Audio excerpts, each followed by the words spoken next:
Welcome back to three D family. അപ്പോൾ എല്ലാവരും സുഖമായിട്ടിരിക്കുന്നല്ലോ അല്ലേ? നമ്മളിവിടെ സുഖമായിട്ടിരിക്കുന്നു.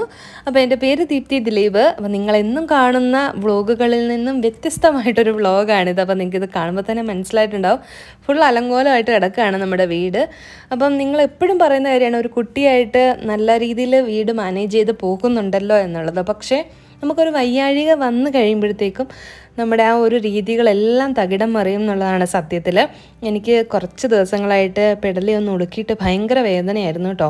അപ്പം 2-3 ദിവസമൊക്കെ നമ്മൾ വെയിറ്റ് ചെയ്തു, നമ്മൾ മുറിവെണ്ണയൊക്കെ ഇട്ട് അങ്ങനെയൊക്കെ നോക്കി. പക്ഷേ കുറയാതെ എനിക്ക് കഴുത്ത് അനക്കാൻ വയ്യാത്ത വേദനയായി കഴിഞ്ഞപ്പോഴത്തേക്കും ഹോസ്പിറ്റലിൽ പോയി ഇഞ്ചക്ഷനൊക്കെ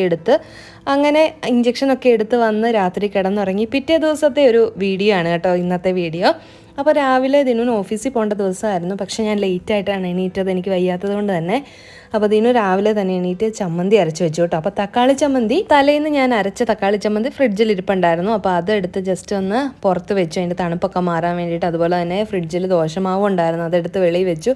അപ്പോൾ തലേന്ന് രാത്രി ഞാൻ കിടക്കുമ്പം അടുക്കള ഫുൾ അലങ്കോലമായിരുന്നു കേട്ടോ. ഒരുപാട് പാത്രങ്ങൾ കഴുകാനായിട്ടുണ്ടായിരുന്നു. അതുപോലെ കൗണ്ടർ ടോപ്പിലെല്ലാം പാത്രങ്ങൾ നിരന്നിട്ടുണ്ടായിരുന്നു. അപ്പോൾ ഒന്നും കഴുകാതെയാണ് ഞാൻ കിടന്നത്. കാരണം വൈകുന്നേരം നമ്മൾ ഹോസ്പിറ്റലിൽ പോയിട്ട് ഇഞ്ചക്ഷനൊക്കെ എടുത്ത് ഒത്തിരി ലേറ്റായി. നമ്മൾ 12 മണിയൊക്കെ ആയി വീട്ടിൽ വന്ന് കിടന്നു കഴിഞ്ഞപ്പോഴത്തേക്കും രാത്രിയിൽ. അപ്പോൾ ദിനുവിനും കഴുകി വെക്കാൻ പറ്റില്ല. അപ്പോൾ ദിനു രാവിലെ എഴുന്നേറ്റിട്ട് കഴുകാനുണ്ടായിരുന്ന പാത്രങ്ങളൊക്കെ കഴുകി വെച്ചിട്ടാണ് ഓഫീസിൽ പോയത്. അതുപോലെ ഫുഡൊന്നും ഉണ്ടാക്കണ്ടെന്ന് എൻ്റെ അടുത്ത് പറഞ്ഞിട്ടുണ്ട്, ഓർഡർ ചെയ്യാന്ന്. മോർണിംഗ്. ഇന്നലെ ആരാ ഹോസ്പിറ്റലിൽ പോയേ? ആരാ പോയേ? എന്നിട്ട് ഡോക്ടർ എന്നാ പറഞ്ഞു? ഇഞ്ചക്ഷൻ കുത്തിയോ? അമ്മയ്ക്ക് എന്നെ പറ്റിയതാ? അമ്മയ്ക്ക് എന്നെ പറ്റിയതാ? കാണിച്ചു തരാം അപ്പൊ അമ്മയ്ക്ക് എഴുതിയതൊക്കെ. മോനെ, അമ്മയ്ക്ക് എന്നെ പറ്റിയതാ? ഉവ്വാവ് വന്നോ? ഇത് ലൈക്കും കമന്റും ബൈ അല്ല പറഞ്ഞത്. അമ്മയ്ക്ക് എന്ത് പറ്റിയതാ? അപ്പോൾ ദിനു ഓഫീസിലേക്ക് പോയി കേട്ടോ. ദിനു ബിസ്ക്കറ്റും ചായയും കുടിച്ചിട്ട് പോയി, ദോശ വേണ്ടാന്ന് പറഞ്ഞിട്ട്. അപ്പോൾ ദിനു പോയി കഴിഞ്ഞപ്പോഴാണ് പാത്തു എണീറ്റത്. പിന്നെ ഈ ഒരു ബെഡിലെ ഷീറ്റ് ഇല്ലാത്ത എന്താണെന്ന് വെച്ചാൽ ഇത് റീസെൻ്റ് ആയിട്ട് നമ്മൾ വാങ്ങിയ ബെഡാണ് കേട്ടോ. അപ്പോൾ ഇത് അച്ഛനും അമ്മ ഉണ്ടായിരുന്നപ്പോൾ വാങ്ങിയ ബെഡാണ്. അപ്പോൾ ഈ ബെഡ് നമ്മൾ ഞങ്ങളുടെ ബെഡ്റൂമിൽ ഇട്ടിരുന്നു. അപ്പോൾ ഈ ഒരു ബെഡ് വാങ്ങിയതിന് ശേഷമാണ് എനിക്ക് ഇടയ്ക്കിടയ്ക്ക് കഴുത്തിന് വേദന വരാനും പിന്നെ ഞാൻ പില്ലോ യൂസ് ചെയ്യാതെ ആയി. പില്ലോ ഞാൻ യൂസ് ചെയ്യുന്നില്ലായിരുന്നു കേട്ടോ ഈ ബെഡ് വാങ്ങിയതിന് ശേഷം. അപ്പോൾ ഇനിയിപ്പോൾ ബെഡിൻ്റെ ആണോ എന്ന് അറിയത്തില്ലാത്തതുകൊണ്ട് ഇന്നലെ രാത്രി ഞങ്ങൾ ഹോസ്പിറ്റലിൽ നിന്ന് വന്നതിന് ശേഷം ആ ബെഡ് നമ്മൾ നമ്മുടെ റൂമിൽ നിന്ന് മാറ്റി അവിടെ കൊണ്ടിടുകയും അതേസമയം അവിടെ കിടന്ന പഴയ ബെഡ് എടുത്ത് ഞങ്ങളുടെ റൂമിലും കൊണ്ടിട്ടു കേട്ടോ. അപ്പോൾ പാത്തു എണീറ്റ് പോയി കഴിഞ്ഞപ്പോഴത്തേക്കും നമ്മുടെ ബെഡ്ഷീറ്റൊക്കെ ആണെങ്കിൽ ആകെ മാറി കിടക്കുകയാണ്. ഇനിയിപ്പം മറ്റേതിൽ നിന്ന് മാറ്റിയ ഷീറ്റൊക്കെ ഒന്ന് വിരിച്ചിടാനായിട്ടൊക്കെ ഉണ്ട്. അതുപോലെ തന്നെ ആ ഷീറ്റൊക്കെ ഒന്ന് കഴുകണം, അതിൽ നിന്ന് എടുത്ത ഷീറ്റൊക്കെ. അങ്ങനെ ഞാൻ ബെഡ്ഷീറ്റെല്ലാം കഴുകാനായിട്ട് വാഷിംഗ് മെഷീനിൽ ഇട്ടിട്ടുണ്ട്. അപ്പം ദിനു എൻ്റെ അടുത്ത് പ്രത്യേകം പറഞ്ഞിട്ടാണ് പോയത്, നീ റെസ്റ്റ് എടുക്കുക, ഇന്ന് ഫുഡൊന്നും ഉണ്ടാക്കണ്ട, രാവിലെ പാത്തുവും ഞാനും ദോശ ചുട്ട് കഴിച്ചാൽ മതി, പിന്നെ ഉച്ചക്കത്തേക്ക് വേണമെങ്കിൽ ഓർഡർ ചെയ്യാമെന്ന് പറഞ്ഞിട്ടാണ് പോയത്. പക്ഷേങ്കിൽ ഞാൻ വിചാരിച്ചു എന്തായാലും ക്ലീൻ ചെയ്യാതെ കിടന്നു കഴിഞ്ഞാൽ സത്യം പറഞ്ഞാൽ എനിക്കൊരു സമാധാനം ഇല്ല കേട്ടോ. അതാണ് എൻ്റെ ഒരു രീതി. അപ്പോൾ ഞാൻ എന്തായാലും ക്ലീൻ ചെയ്യാമെന്ന് വിചാരിച്ചിട്ട് ജസ്റ്റ് ഒന്ന് ഫുള്ളായിട്ട് ക്ലീൻ ചെയ്യുന്നില്ലെങ്കിലും അത്യാവശ്യം ഒന്ന് വൃത്തിയാക്കി ഇടാമെന്ന് വിചാരിച്ചു. അപ്പോൾ പാത്തുവിനെ കൊണ്ടുപോയി പല്ലൊക്കെ തീപ്പിച്ചതിന് ശേഷം ദോശ ഇടുകയാണ് കേട്ടോ. എനിക്ക് കഴുത്ത് അനക്കാൻ പറ്റുന്നില്ല. ഇഞ്ചക്ഷൻ എടുത്ത് വന്നതിന് ശേഷമാണെങ്കിൽ പോലും എനിക്ക് നല്ല പെയിൻ ഉണ്ട്. നിങ്ങൾക്ക് കാണുമ്പോൾ മനസ്സിലാകുന്നുണ്ടായിരിക്കും, എനിക്ക് കഴുത്ത് അങ്ങോട്ടും ഇങ്ങോട്ടും തിരിക്കാൻ പറ്റുന്നില്ല. അങ്ങനെ എനിക്കും പാത്തുവിനുള്ള ദോശ ചുട്ടു. ചമ്മന്തി 2 ഉണ്ട് കേട്ടോ. അങ്ങനെ നെയ്യ് റോസ്റ്റ് പോലെ ഞാൻ പാത്തുവിനും ചുട്ടു, എനിക്കും ചുട്ടു. ഇനിയിപ്പോൾ ഞങ്ങൾ 2 പേരും കൂടെ കഴിക്കാനായിട്ട് പോവാണ്. അപ്പോൾ പാത്തു ഞാനും കൂടി ഇരുന്ന് കഴിച്ചു. അപ്പം എനിക്ക് വയ്യാത്തത് കൊണ്ട് അവൾ തന്നെ കഴിച്ചോളാം എന്നൊക്കെ പറഞ്ഞിട്ട് അവൾ തന്നെ ഇരുന്ന് കഴിക്കട്ടോ. അവൾക്ക് മനസ്സിലായി എനിക്ക് തീരെ പറ്റുന്നില്ല എന്ന്. അതുകൊണ്ട് തന്നെ അവൾക്ക് കുറച്ച് സങ്കടമുണ്ട്. അമ്മ എന്താ എന്നോട് മിണ്ടാത്തേ, എന്നെ എന്താ എടുക്കാത്തതെന്നൊക്കെ എൻ്റെ അടുത്ത് ചോദിക്കുന്നുണ്ട് ഇടയ്ക്ക്. പിന്നെ നമ്മൾ 2 പേരും കൂടി ഇരുന്ന് കഴിച്ചു. പിന്നെ അത് കഴിഞ്ഞപ്പോഴാണ് ഓർത്തത് എണ്ണ നമ്മുടെ കുപ്പിയിലെ തീർന്നിരിക്കുകയാണ്. അപ്പോൾ രാവിലെ ദിനു നമ്മൾ എണ്ണ ഒഴിച്ച് വെക്കുന്ന കുപ്പി അതേപടി കൊണ്ടുവന്ന് അടുക്കള വെച്ചിട്ടുണ്ടായിരുന്നു. ഇതിലേക്ക് ഒഴിക്കാൻ സമയം കിട്ടാത്തതുകൊണ്ട് തന്നെ. അപ്പോൾ ഞാനത് ഓയിൽ ഡിസ്പെൻസറിലേക്ക് ഒന്ന് ഒഴിച്ച് വെച്ചിട്ട് ആ ബോട്ടിലൊക്കെ ഒന്ന് ടിഷ്യൂ വെച്ചിട്ട് തുടച്ച് ഒന്ന് വൃത്തിയാക്കിയതിന് ശേഷം ഇനിയിപ്പോൾ അത് ഞാൻ കബോർഡിലേക്ക് കൊണ്ടുവന്ന് വയ്ക്കും. അപ്പോൾ അങ്ങനെ നമ്മൾ കിച്ചണൊക്കെ ജസ്റ്റ് ഒന്ന് ക്ലീൻ ചെയ്തെടുക്കുകയാണ് കേട്ടോ.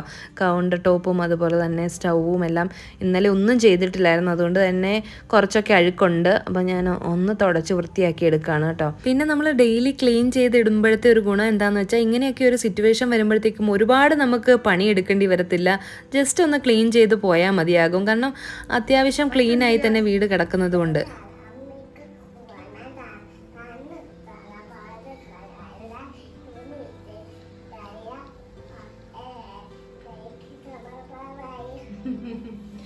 അമ്മയ്ക്ക് വയ്യാത്തത് കൊണ്ട് തന്നെ തൂത്തു വാരാൻ അറിയാം, പാത്രം കഴുകാൻ അറിയാം, തുണി വിരിക്കാൻ അറിയാം അല്ലേ? ഇപ്പൊ കുഞ്ഞ് ചെയ്യണ്ട, ചൂല് ഇവിടെ കൊണ്ടുവച്ചാൽ ദീദി വരുമല്ലോ. ദീദി ഇന്ന് വരത്തില്ല? വരും വരും.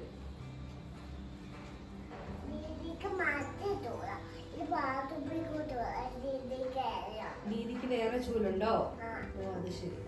അങ്ങനെ പാത്തൂസ് എന്നെ നല്ല രീതിയിൽ ഹെൽപ്പ് ചെയ്യുന്നുണ്ട് കേട്ടോ. അപ്പം നമ്മൾ ഈ ചെയ്യുന്നതൊക്കെ കാണുന്നത് കൊണ്ട് തന്നെയാണ് ഈ കുട്ടികൾക്കാണെങ്കിലും അങ്ങനെ ചെയ്യണം എന്നൊക്കെ തോന്നുന്നത്. അതിപ്പം ആൺകുട്ടിയാണെങ്കിലും പെൺകുട്ടിയാണെങ്കിലും നമ്മൾ ഒരുപോലെ എല്ലാ കാര്യങ്ങളും അവരെ ശീലിപ്പിക്കണം. ഇപ്പം പെൺകുട്ടി ആയതുകൊണ്ട് മാത്രം അവർ തൂത്തുവാരണം, പാത്രം കഴുകണം, തുണി കഴുകണം അങ്ങനെയൊന്നുമില്ല.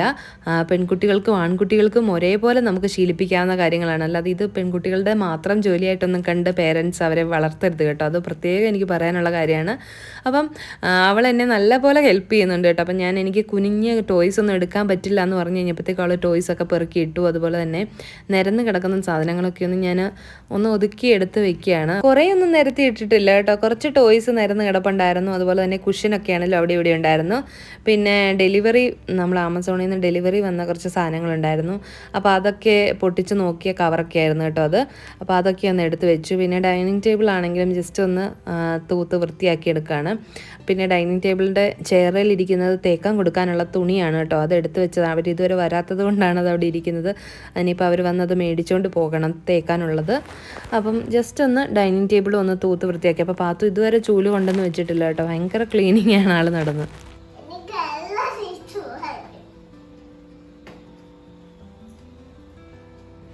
മതി മതി, അത്രയും മതി. അത്രയും സ്പ്രേ ചെയ്താൽ മതി, ഒരുപാട് സ്പ്രേ ചെയ്യരുത്.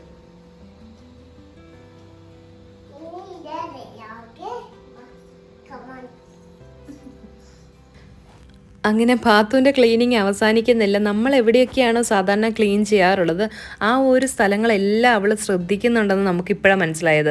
നമ്മൾ ക്ലീൻ ചെയ്യുന്ന സ്ഥലങ്ങളെല്ലാം അവളും നടന്ന് ക്ലീൻ ചെയ്യാണ്. ഇവിടെ തന്നേരേ, അമ്മ എടുത്ത് വെച്ചേക്കാം. അവിടെ ഇരിക്കണ്ട, ഒത്തിരി കോളിന് എടുത്തു കഴിഞ്ഞാലേ കൈയൊക്കെ പൊള്ളും. ആ തുണിയും കോളിനും ഇങ്ങത്താ എടുത്തു വെച്ചിട്ട് നമുക്ക് റൂമൊക്കെ ക്ലീൻ ചെയ്യണം. പാത്തുപ്പി അമ്മ ചെയ്യിക്കാന്നേ.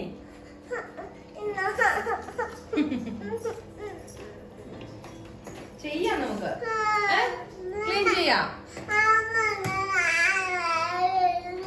ഇത് വേണോ? ശരി, അമ്മ തരാട്ടോ. ഓക്കെ ഓക്കെ ഓക്കെ പറ, അറിയാതെ പറ. ഗുഡ് ഗേൾ അല്ലേ? ഓക്കെ പറ.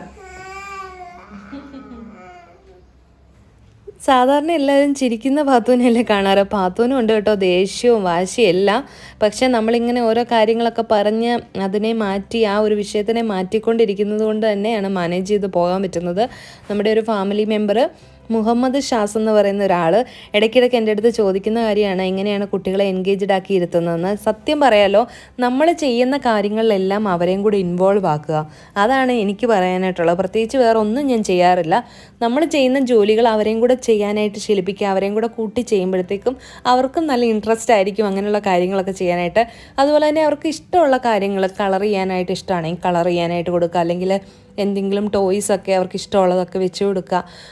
പിന്നെ ഇട സമയത്തൊക്കെ നമുക്ക് കാർട്ടൂൺ കാണാനൊക്കെ കൊടുക്കാം കേട്ടോ. ഞാൻ കാർട്ടൂണൊക്കെ കാണാൻ കൊടുക്കാറുണ്ട്. കാരണം നമ്മൾ തന്നെ കുട്ടിയായിട്ട് വീട്ടിൽ അല്ലെങ്കിൽ ഫ്ലാറ്റിലൊക്കെ ഇരിക്കുമ്പോഴത്തേക്കും വേറെ പ്രത്യേകിച്ചൊന്നും നമുക്ക് ഒരുപാട് സമയം അവരെ എൻഗേജ്ഡ് ആക്കി ഇരുത്താനായിട്ട് പറ്റത്തില്ല. അതേസമയം നാട്ടിലൊക്കെ ആണെങ്കിൽ നമുക്ക് പുറത്തേക്ക് ഇറക്കി വിടാം, അല്ലെങ്കിൽ പുറത്ത് കുട്ടികളുടെ കൂടെ കളിക്കാനായിട്ട് വിടാം, അങ്ങനെയൊക്കെ ചെയ്യാൻ പറ്റും.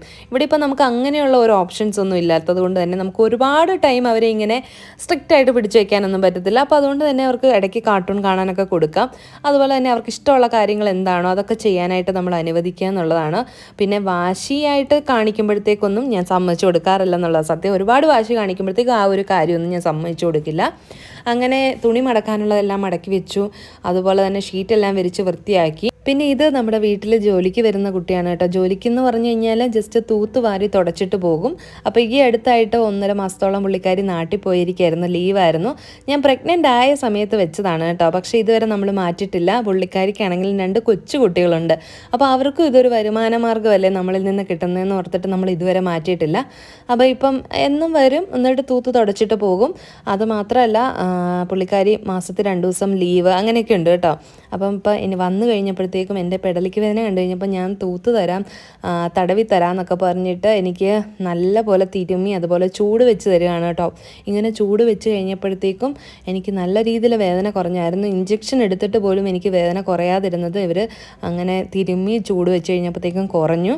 അങ്ങനെ തൂത്തൊക്കെ വാരി തുടയ്ക്കുകയാണ് കേട്ടോ. ശരിക്കും പറഞ്ഞാൽ ഒരു 10 മിനിറ്റ് 15 മിനിറ്റ് മാക്സിമം അതിനുള്ളിൽ തന്നെ അവർ തൂത്തുവാരി തുടച്ചിട്ട് പോകും. അത്രയും പെട്ടെന്ന് അവരുടെ ജോലി കഴിയും കേട്ടോ. അങ്ങനെ അവർ തൂത്തുവാരി തുടച്ചു. അതിനുശേഷം പിന്നെ പുള്ളിക്കാരി തിരിച്ചു പോയി. അപ്പോഴേക്കും നമ്മുടെ വീട് അത്യാവശ്യം നല്ല രീതിയിൽ ക്ലീൻ ആയിട്ടുണ്ടായിരുന്നു. കിച്ചണും ഹാളും അതുപോലെ റൂമും എല്ലാം അത്യാവശ്യം നീറ്റായിട്ടുണ്ടായിരുന്നു. അപ്പം എല്ലാ ദിവസവും നമുക്ക് ഒരേപോലെ പറ്റില്ല എന്നുള്ളതാണ് സത്യം. നമ്മൾക്ക് ആഗ്രഹം ഉണ്ടെങ്കിലും ചിലപ്പോൾ നടക്കാതെ വരും. നമ്മുടെ ആ ആരോഗ്യം സമ്മതിക്കുന്നില്ലെങ്കിൽ ഒന്നും നടക്കില്ല അല്ലേ. അപ്പോൾ അങ്ങനെ ഒരു ദിവസം ഇങ്ങനെ കഴിഞ്ഞിരിക്കുകയാണ്. എന്തായാലും എനിക്ക് നല്ല രീതിയിൽ കുറഞ്ഞിട്ടുണ്ട്.